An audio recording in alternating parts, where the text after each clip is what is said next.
So why don't you start with how you came to be in Upper Arlington when you moved here? My family moved here. We were living in New Jersey because my dad was working in Manhattan, and he took a job here instead. So we moved to apartments at the corner of Suffolk and Coventry and lived there about a year or so. Moved to St. Louis for 9 months, started kindergarten there, then came back here mid-kindergarten, started Upper Arlington in the old school on Waltham Road here, the old wooden school, and went the rest of kindergarten to 4th grade, then moved to the big building here behind us for 5th and 6th grade and on through to graduate. Wonderful. So you talked about that initial school, the wooden school. What was its name, and can you describe that building since it doesn't exist anymore? I don't know that it had a name. It was a one-story wooden building painted gray. It was the original school building for Upper Arlington, located down on Arlington Avenue across from Miller Park, and then they moved it up to Waltham Road, and it was a sort of a square-shaped building with an atrium in the middle, and it had classrooms for K through 4. So you went kindergarten through 4th grade to that wooden school building. How many students were in your class approximately? There were 2 classrooms for each of K through 4, and my guess is there were 15 or 20 in each classroom. I don't really know. Okay. And so then in 5th grade, you moved over to the building behind us. Big building, yeah. What was that called at the time? I have no idea. Just Upper Arlington School. Yeah, it was later named Jones for J.W. Jones, who was the superintendent when I was in school. Okay. All right. And where did you take 5th and 6th grade classes? 3rd floor right behind us. Okay. And then 7 through 12? We're on in the rest of the building. The lower level? Okay. So one interesting aspect of that, when we were in high school, on the 2nd floor back here on the wing next to the tennis courts, there was one big open building where they had plays and other stuff, and at noon we had dances every noon. Every noon? Yeah. Where did the music come from? I suppose it was recordings. I have no recollection. Wow. Okay. Well, let's talk about a typical school day for you in terms of what you brought to school, how the school day progressed, what you did for lunch. Can you walk us through a typical day when you were in, say, 7 through 12 kind of grades? Well, it was, we didn't have the backpacks the kids do now. We just lugged some books and whatever we were dealing with that day, and usually went home for lunch.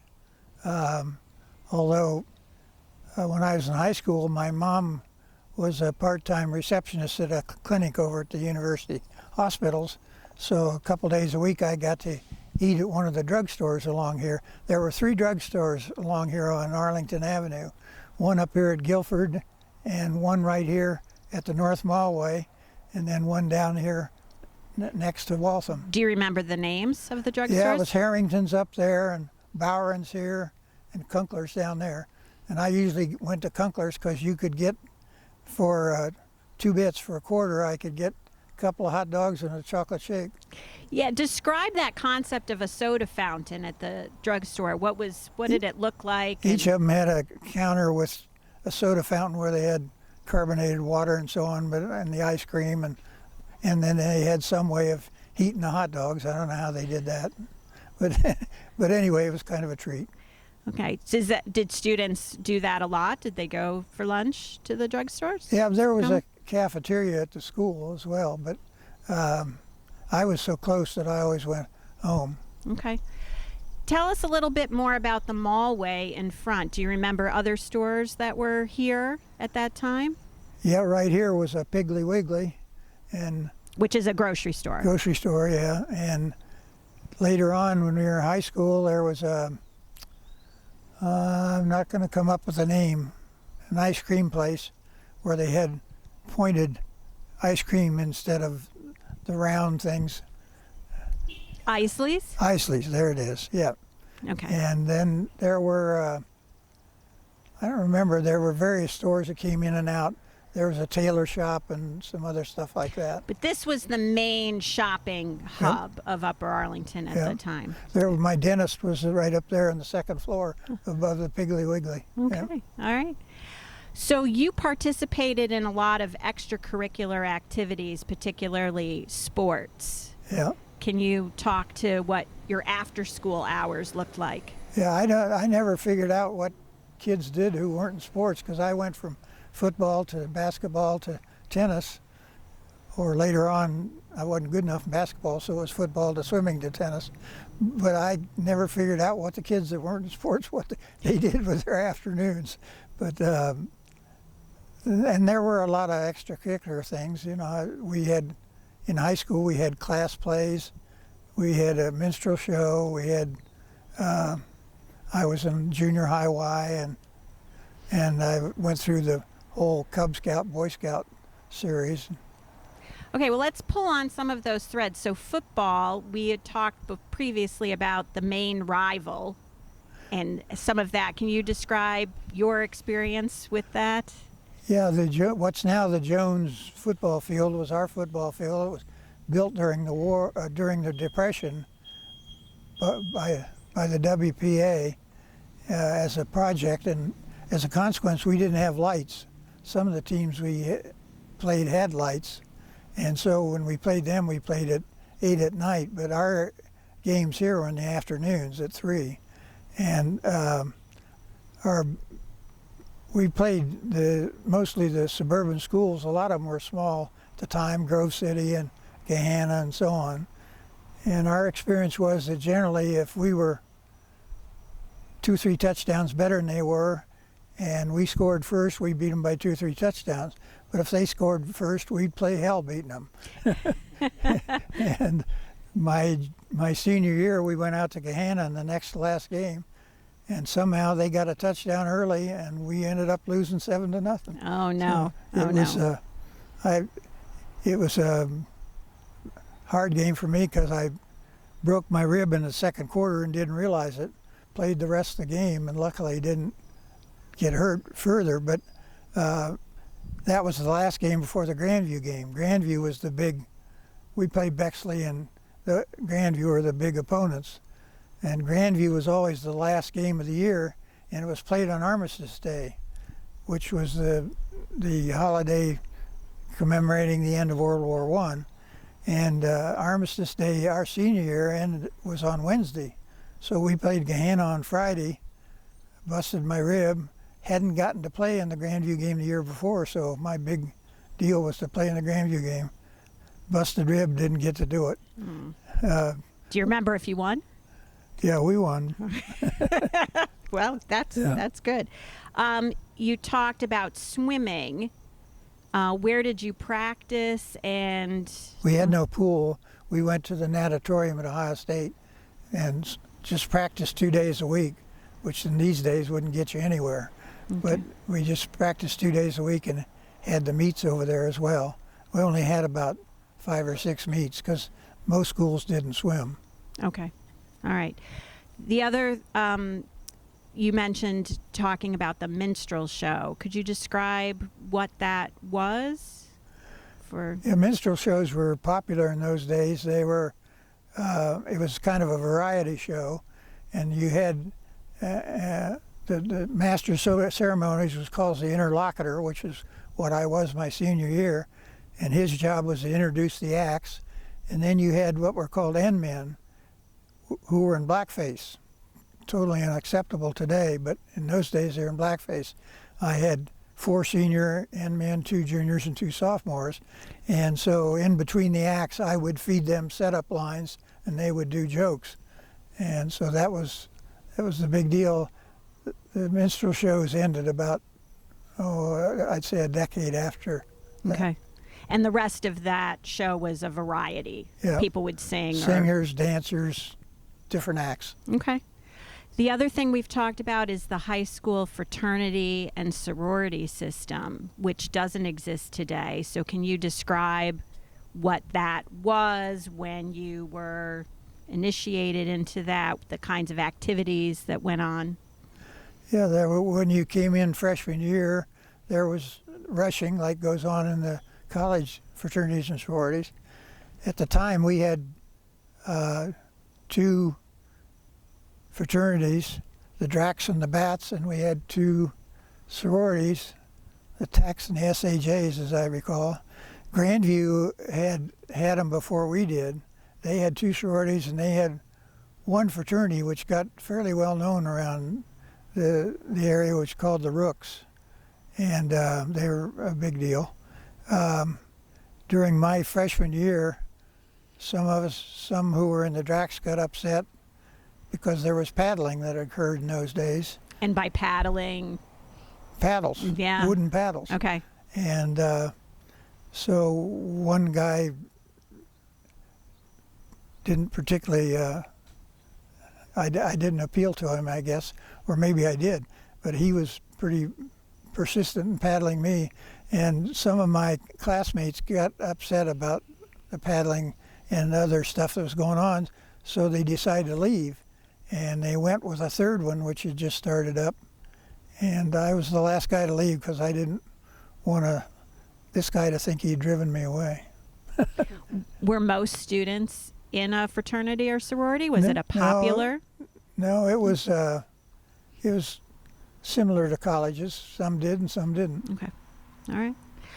Talk to me about what students did in their free time when they weren't doing sports. What did you do for fun? Dances or going down to... There was those noon dances I mentioned, but there were, again, I don't know what the kids not in athletics did with their afternoons. Most studied at night, or else sometimes you had night activities which were involved with plays you were in, or this or that or the other thing. Movies, there were a couple of local movie houses, the Grandview Theater, which is still there today. The Arlington Theater was down on Fifth Avenue between Wyandotte and Glen, as I recall. And so movies were a thing. There were 3 or 4 big movie houses downtown that we sometimes went to, like on Saturdays. And how did you get downtown? Well, the kids that had cars or their parents had cars they could drive would go. Some of us took the trolley. And how much was the trolley? Do you remember? I have no idea. The trolley ran from downtown up Broadview, First Avenue, up Arlington Avenue here to Suffolk, over Suffolk 1 block to Coventry, and then on. It was going to go on up toward Lane. They never actually took it up there, but it turned around at Suffolk and Coventry. They turned it around just by pulling the power line down from one end of the car to the other, reversed it. Okay. But that's why those particular streets are wide. The Coventry Road coming by the school now is just 2 lane, but when you get to Suffolk, it broadens out. That was because of the trolley. Okay. All right. And you lived in apartments throughout your entire schooling Yeah, my time. parents didn't have the financial ability to own houses. And so there was a group of apartments mostly around this area, some down toward Fifth Avenue. Was there any difference, between being in an apartment, being in a house? Did you feel that when you were in high school? No, you did. The people living in houses weren't snooty about it or anything. Okay.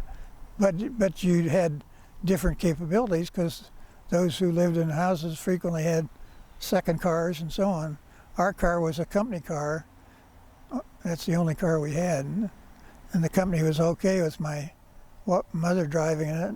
And when I got of age, but my dad wasn't comfortable, so I didn't have access to a car. Okay. We've talked about state scholarship testing that went on in high school. Can you talk to that? In those days, they had annual state scholarship tests where the schools would compete. You could send 2 students in each subject, and the schools at the end of it were rated. There were 4 in each. There was a large school division and a small school division, as there were in sports. Class A, Class B then in sports. There were 4 schools in each size that were picked superior. Arlington frequently was, and I took it in. Well, every school in the state had general science in the 9th grade except Arlington. We had general science in the 8th grade. So Barbara Everett and I took it in the 8th grade. She came out second, I think, and I got 7th or 8th. So we did pretty well against 9th graders. But I took English in 9th grade, and I think geometry, I guess, in 10th, English in 11th. I won the state in freshman English, so I was pretty happy with that. Wonderful, wonderful. What impact, since you went to school, graduated in 1943, obviously World War II started when you were in high school. What impact did the war have on your schooling years?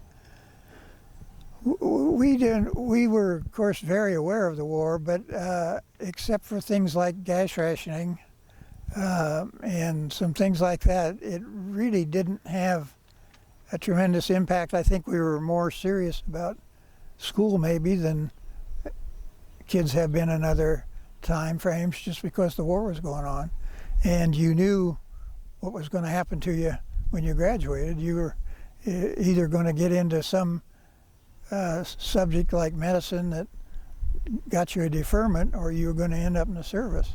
So it had an impact, but not.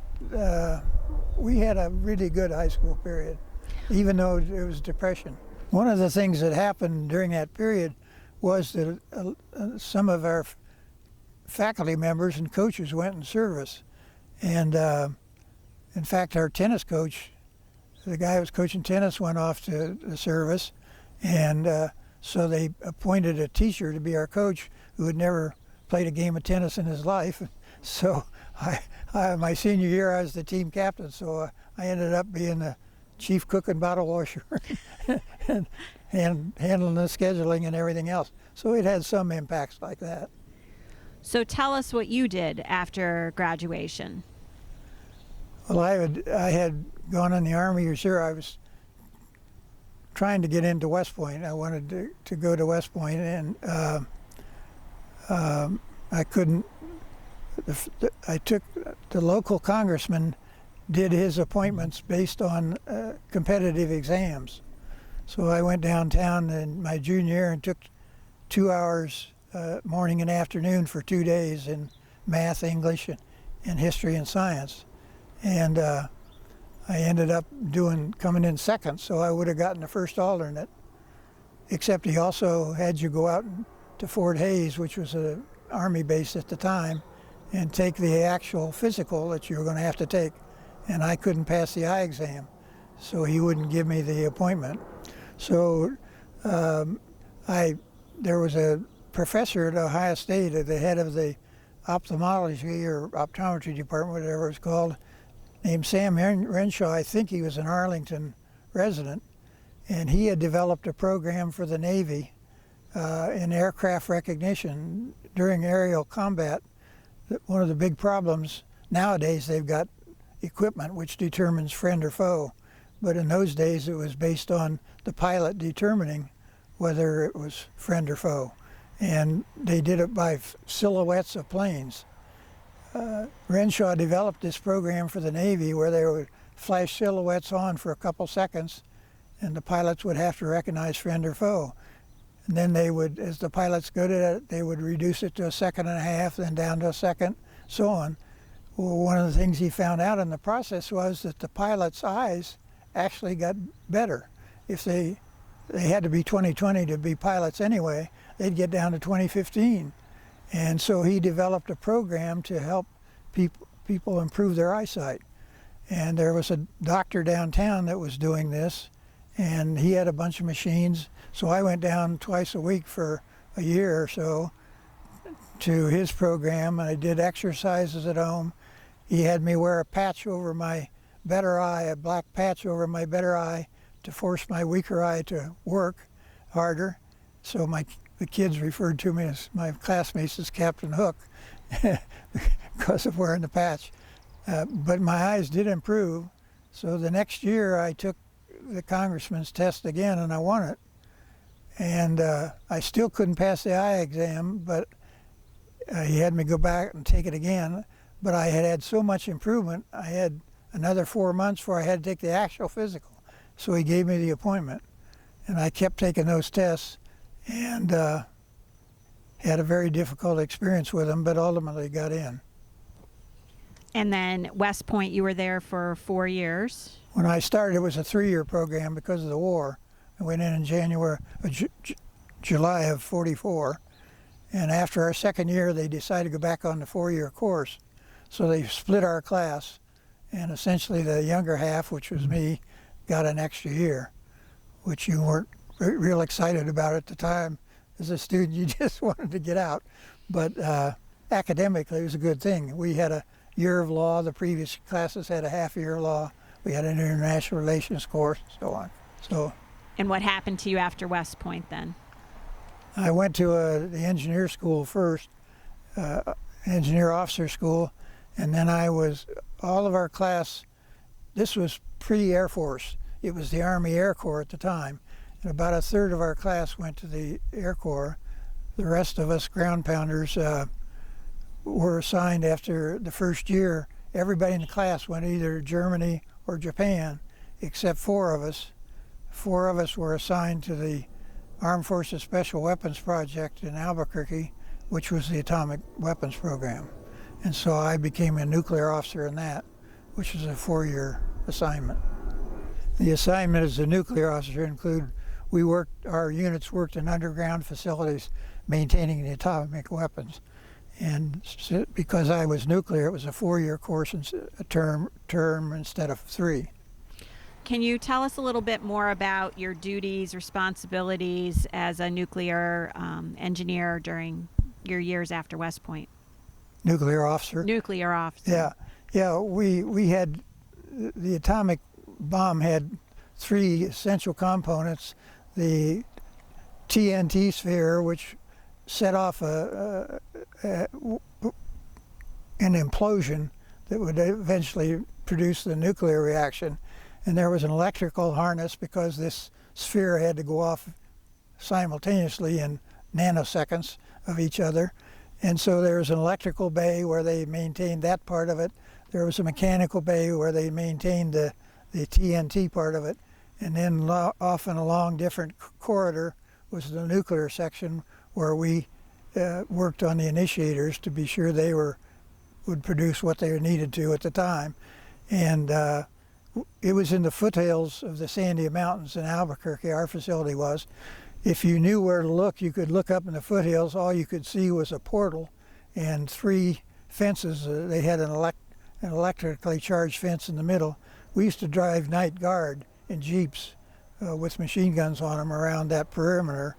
And I was there for a little over 2.5 years, and then our unit was transferred to a similar facility outside of Killeen, Texas, Fort Hood.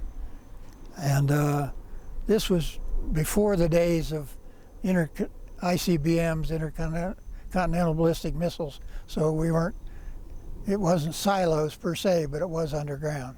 So you found your way back to Upper Arlington to start your own family or raise your family. Can you tell us? For family reasons, I decided not to stay in service, and I came back. I interviewed with some companies, narrowed it down to 4, and ultimately came here to work for Battelle. And why did you choose to live in Upper Arlington?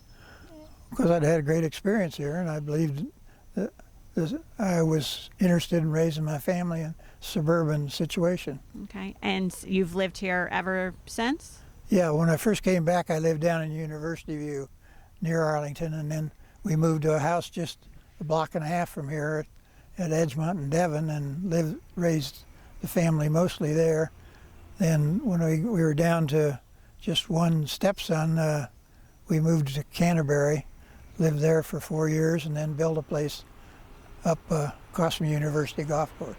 So are there other alumni from your class, the class of 1943, that went on to do some interesting things after graduation? Well, yeah, we had, not unusually for Arlington, we had a number of people go into professions, lawyers and so on. One classmate, his father had been chairman of the Federal Communications Commission, I think it was, and he became one of the lead partners in a local law firm. We lost one classmate during the war. He was a Air Corps pilot. We lucked out that we didn't lose any more than that. This one that I just mentioned, his father, being in the FCC, ended up being in the Battle of the Bulge during World War II. But we were really pretty fortunate to only have the one casualty.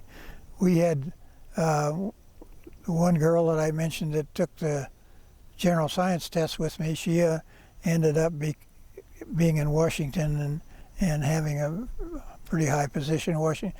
Unfortunately, she later ended up in Ann Arbor. So that does not make you famous around here. What's the biggest difference between your high school years and what you see happening today for high school students? I think our life was substantially less frenetic than the current one is. There's a lot more going on, a lot more pressures on kids these days. Despite the war, which, as I said earlier, we were aware of, but it didn't have a tremendous day-to-day impact on us.